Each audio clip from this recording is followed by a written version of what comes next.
ನಂದಿ ಸೇನೆ ರಥಯಾತ್ರೆ ಬೆಳಗಾವಿ ಜಿಲ್ಲೆ ಚಿಕ್ಕೋಡಿ ತಾಲೂಕಿನ ಯಡೂರು ವೀರಭದ್ರೇಶ್ವರ ದೇವಸ್ಥಾನದಿಂದ ಶ್ರೀಶೈಲ ಮಲ್ಲಯ್ಯನವರೆಗೆ ಇದು ಜರುಗ್ತಾ ಇರುವಂತದ್ದು. ಮಾರ್ಗ ಮಧ್ಯದಲ್ಲಿ ನಾವು ಇವತ್ತು ಸುಕ್ಷೇತ್ರ ಮಂತ್ರಾಲಯಕ್ಕೆ ಬಂದು ಆಗಮಿಸಿದ್ದೇವೆ.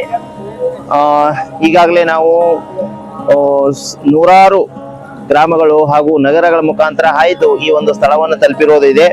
ಮಾರ್ಗ ಮಧ್ಯದಲ್ಲಿ ಅನೇಕ ಜೋಡೆತ್ತಿನ ಕೃಷಿಕರು ತಮ್ಮ ಎತ್ತಿನ ಬಂಡಿಗಳ ಮುಖಾಂತರ ಆಗಮಿಸಿ ಈ ಒಂದು ನಂದಿ ಸೇನೆ ರಥಯಾತ್ರೆಯೊಂದಿಗೆ ಒಂದು ಮೆರವಣಿಗೆಯಲ್ಲಿ ಅಂದ್ರೆ 5 ರಿಂದ 10 ಕಿಲೋಮೀಟರ್ ವರೆಗೆ ಇದು ಮೆರವಣಿಗೆಯಲ್ಲಿ ಪಾಲ್ಗೊಂಡಿರುವಂತದ್ದು ಬಹಳ ವಿಶೇಷವಾಗಿರುವಂತದ್ದು.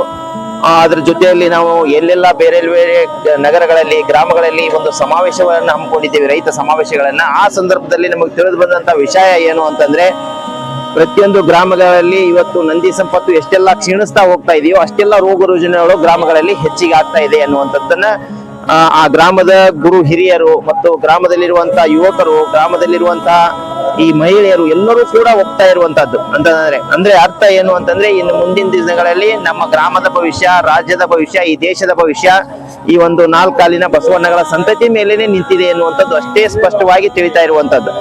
ಹಾಗಾಗಿ ನಾನು ಕರ್ನಾಟಕ ರಾಜ್ಯದಲ್ಲಿರುವಂತಹ 224 ಶಾಸಕರಲ್ಲಿ ನಾನು ಒಂದು ಪ್ರಶ್ನೆಯನ್ನ ಕೇಳೋದಾದ್ರೆ, ತಾವೇನಾದ್ರೂ ಈ ನಂದಿ ಸಂಪತ್ತನ್ನ ತಮ್ಮ ಮತಕ್ಷೇತ್ರದಲ್ಲಿ ಹೆಚ್ಚಿಗೆ ಮಾಡದೆ ಹೋದ್ರೆ ಈ ಒಂದು ತಮ್ಮ ಮತಕ್ಷೇತ್ರದ ಈ ಜನಗಳ ಒಂದು ಆರೋಗ್ಯವನ್ನ ಕಾಪಾಡೋಕೆ ಸಾಧ್ಯತೆ ಇದೆಯಾ ಅನ್ನುವಂಥದ್ದು ಮೂಲ ಪ್ರಶ್ನೆ ಆಗಿರುವಂತದ್ದು. ಈ ಪ್ರಶ್ನೆಗೆ ಶಾಸಕರು ಉತ್ತರವನ್ನ ನೀಡಬೇಕಾದಂತ ಒಂದು ಸಂದರ್ಭವನ್ನ ಬರ್ತಾ ಇರುವಂತದ್ದು. ಅಂದ್ರೆ ಆಯಾ ಮತಕ್ಷೇತ್ರದ ಜನತೆ ಒಂದು ಶಾಸಕರಿಗೆ ಈ ಒಂದು ಪ್ರಶ್ನೆಯನ್ನ ಕೇಳುವಂತ ಸಂದರ್ಭ ಇವತ್ತು ಸೃಷ್ಟಿ ಆಗ್ತಾ ಇರುವಂತದ್ದು. ಅರ್ಥ ಏನು ಅಂತಂದ್ರೆ, ಇವತ್ತು ಶಾಸಕರ ಭವಿಷ್ಯ ಅಂತಂದ್ರೆ ಯಾವುದೇ ಜನಪ್ರತಿನಿಧಿ ಆಗಿರ್ಬೋದು, ಯಾವುದೇ ಪಕ್ಷದವರಾಗಿರ್ಬೋದು, ಅವರ ಭವಿಷ್ಯನೂ ಕೂಡ ಎದ್ರ ಮೇಲೆ ನಿಂತಿದೆ, ಈ 4 ಕಾಲಿನ ಬಸವಣ್ಣ ಅಥವಾ ನಂದಿ ಸಂಪತ್ತಿನ ಮೇಲೆ ನಿಂತಿದೆ ಅನ್ನೋದು.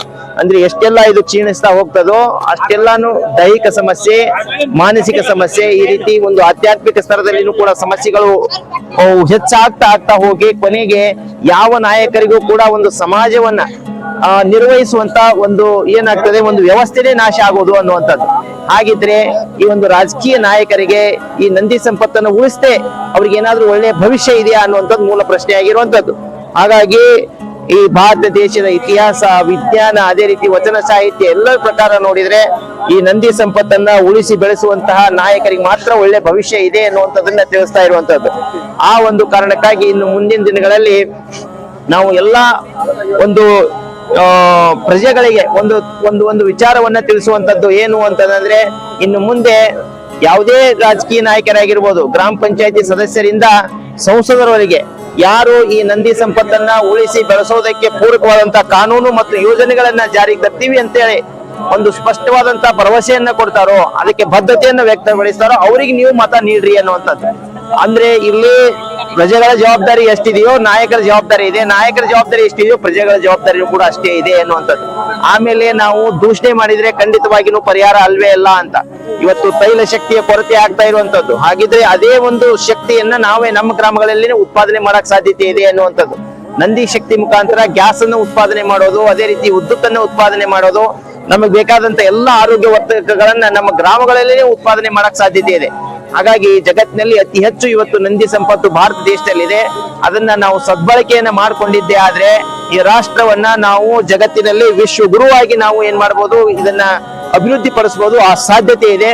ಹಾಗಿದ್ರೆ ಇದನ್ನ ವಿಶ್ವ ಗುರುವಿನತ್ರ ಒಂದು ಕೊಂಡೊಯ್ಯೋಕೆ ಈ ರಾಷ್ಟ್ರದಲ್ಲಿರುವಂತ ಎಲ್ಲ ನಾಯಕರು ಕೂಡ ಒಗ್ಗೂಡಿ ಈ ನಿಟ್ಟಿನಲ್ಲಿ ಪ್ರಯತ್ನವನ್ನ ಮಾಡಲೇಬೇಕಾಗಿದೆ ಎನ್ನುವಂತ ಈ ಒಂದು ಸಂದೇಶವನ್ನ ನಾವು ಈ ಸುಕ್ಷೇತ್ರ ಮಂತ್ರಾಲಯದ ಅಲ್ಲ ಒಂದು ಪವಿತ್ರ ಸ್ಥಾನದಲ್ಲಿ ನಿಂತುಕೊಂಡು ತಮಗೆ ಒಂದು ಸಂದೇಶವನ್ನು ನೀಡ್ತಾ ಇದ್ದೀವಿ.